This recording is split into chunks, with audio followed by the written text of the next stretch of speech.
Salut, c'est Maximilien Dupré. Dans cette vidéo, nous allons parler du cintre de votre VTT. Alors le cintre, c'est tout simplement, vous l'avez vu dans la vidéo précédente au sujet du poste de pilotage, c'est ce qu'on appelait avant le guidon.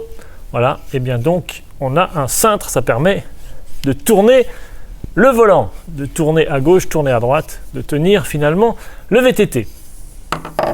Ce cintre existe en différents matériaux, différentes matières. Il existe en carbone, comme celui-ci, ultra léger, comme celui-ci aussi, en carbone, ultra léger et qui absorbe un peu les vibrations. Mais évidemment, le carbone, c'est un petit peu plus cher. Le scandium aussi est ultra léger, ultra solide, plus cher également. Et sinon, tout simplement, très utilisé, le cintre en aluminium, extrêmement rigide et donc extrêmement solide et forcément un peu moins cher que le scandium ou le carbone. Alors, premier petit détail, mais qui a son importance, évidemment, lorsque vous avez un cintre de VTT, vous mettez dessus des poignées, des grippes, et le diamètre ici, à l'extrémité du cintre, et le diamètre des poignées, des grippes, est toujours le même. C'est-à-dire que ce diamètre est universel.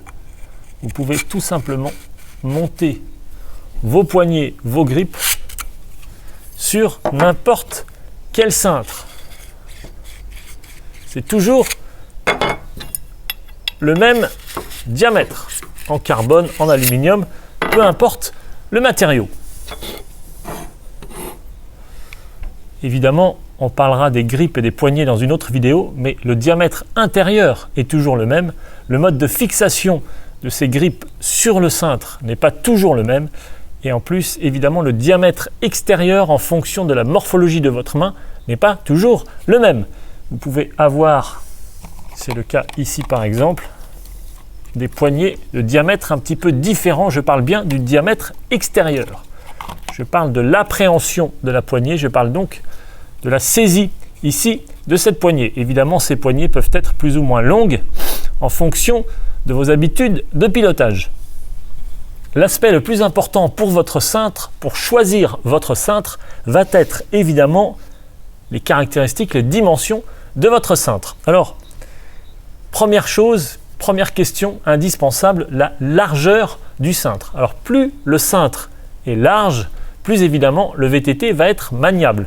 Sous-entendu, avec le bras de levier, longueur ici entre votre poignet et l'axe de rotation au centre de votre fourche, au centre de votre potence, au niveau de la potence, plus ce bras de levier est grand, plus évidemment la force à appliquer à l'autre bout est faible pour faire tourner le vélo. Vous imaginez bien entendu que plus le cintre est étroit, plus la force à appliquer est importante, plus le cintre est large, plus évidemment la force à appliquer est faible pour faire tourner votre VTT. Donc on peut tout simplement dire que plus le cintre est large, plus votre VTT va être maniable. Sous-entendu, plus vous choisissez un cintre d'une grande largeur, plus vous augmentez la maniabilité de votre VTT. Alors quelle largeur de cintre choisir? Tout simplement, lorsqu'on est en 29 pouces, on a parlé de maniabilité, difficulté de maniabilité sur le 29 pouces. Donc, beaucoup de fabricants préconisent d'utiliser des cintres larges. Donc, je dirais en 29 pouces, on prend un cintre un peu plus large qu'en 26 pouces, qu'en 27 pouces et demi. Évidemment, la largeur du cintre dépend également de la pratique que vous avez du VTT. Cross-country, vous pouvez avoir un cintre plat relativement étroit. Si vous allez vers du all mountain, voire même de la descente, évidemment, un cintre plus large est recommandé. Plus de stabilité, plus de maniabilité, évidemment, et plus de précision donc dans vos trajectoires. Bien entendu, il y a encore le critère ergonomie. Sous-entendu, il est impossible de piloter un VTT avec un cintre qui serait beaucoup trop étroit. Impossible également de piloter un VTT avec les bras trop écartés. On imagine un cintre d'1,50 m, très difficile à piloter. Ok, donc le principe de base, on va dire, c'est l'ergonomie, c'est la largeur de vos épaules. Très simplement, vous avez un cintre qui correspond à la largeur de vos épaules. Vous avez une position avec les bras tendus, sans les serrer, sans les écarter. Et vous trouvez un cintre qui correspond à votre physionomie. Reste maintenant la question des inclinaisons, des angles et de la forme de votre cintre. On a vu la largeur, on va parler maintenant du rise. Le rise, c'est cette distance entre le centre ici du tube qui se fixe sur la potence et le centre ici du tube sur lequel vous venez poser votre main. Si vous tracez deux lignes droites, vous avez ici une certaine distance qui s'appelle le rise.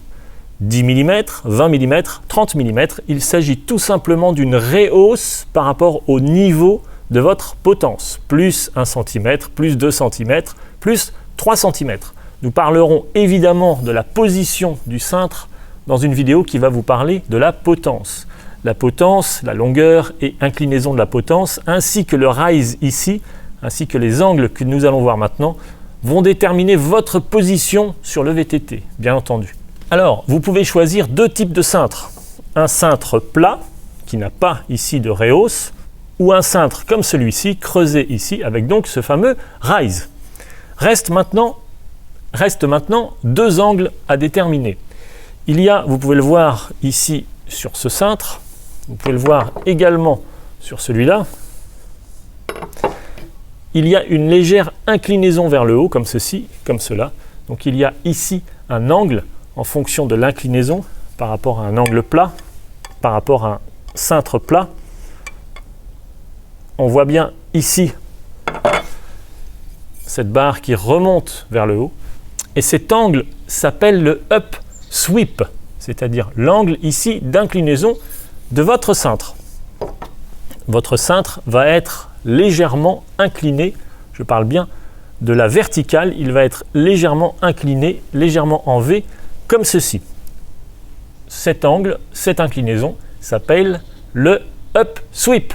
Parlons maintenant du deuxième angle qui a son importance, le back sweep, c'est-à-dire l'angle vu d'au-dessus qui viendrait finalement faire un V vers l'arrière. C'est plus ergonomique évidemment en fonction de l'ossature du bras et des poignets. Donc, on n'est pas complètement à plat comme ça, on est légèrement incliné vers l'arrière. Donc, quand on regarde ce cintre par exemple, il est légèrement incurvé. Et là, je parle bien du plan horizontal. Donc, les poignets sont tirés vers l'arrière, légèrement comme ça, pas trop évidemment. Cet angle est en degrés évidemment et s'appelle le back sweep. Reste la dernière question la plus importante, le diamètre de votre cintre. Il s'agit bien entendu du diamètre au niveau de la fixation ici, c'est-à-dire le cintre se fixe sur la potence. Il faut bien entendu que la potence et le cintre soient à ce niveau-là de même diamètre. Alors il existe plusieurs diamètres, mais celui qu'on rencontre le plus couramment est 31,8 mm. Le diamètre ici est relativement standard, 31,8 mm. Il existe d'autres diamètres, 25,4 mm et 35 mm pour le DH par exemple, les VTT de descente. Mais encore une fois, le diamètre le plus courant est 31,8 mm. Pour terminer cette vidéo, je vais vous faire un petit schéma au sujet des angles. Donc, rise, la rehausse au niveau du cintre, au niveau de la potence, et également le back sweep et le up sweep. Petit schéma, et ensuite rendez-vous dans la prochaine vidéo. Tout commence par la largeur du cintre. Donc on a un cintre comme ceci, avec ici une épaisseur plus importante, le diamètre on l'a vu, 31,8 mm. La largeur du cintre, se compte en millimètres, ça va de 580 mm à plus de 700 voire 800 mm pour le DH par exemple. Ensuite, on parle de rise, c'est-à-dire on a un cintre qui est comme ça, avec ici une forme comme ceci. La distance ici entre le niveau de vos mains et la fixation au niveau de la potence s'appelle le rise. 10, 20, 30 mm.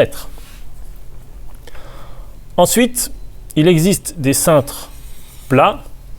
Il existe également des cintres surélevés comme celui-ci. Alors le cintre plat, lui, va toujours avoir un 31,8 mm de diamètre ici, mais il peut être légèrement relevé comme ceci. Ok, et cet angle ici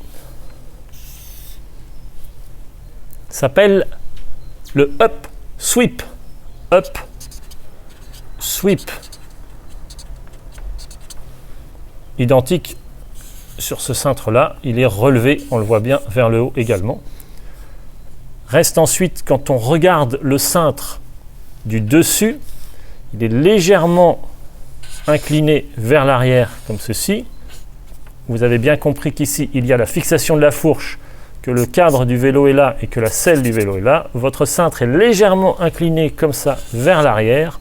Et donc, vers l'arrière, on a un angle ici qui s'appelle le back sweep. C'est plus ergonomique, évidemment, compte tenu de notre morphologie. En réalité, pour conclure, ce qui compte, c'est donc le diamètre ici de fixation du cintre au niveau de la potence. Ce qui compte également, très important, la largeur du cintre qui va déterminer, entre autres, votre position sur votre VTT.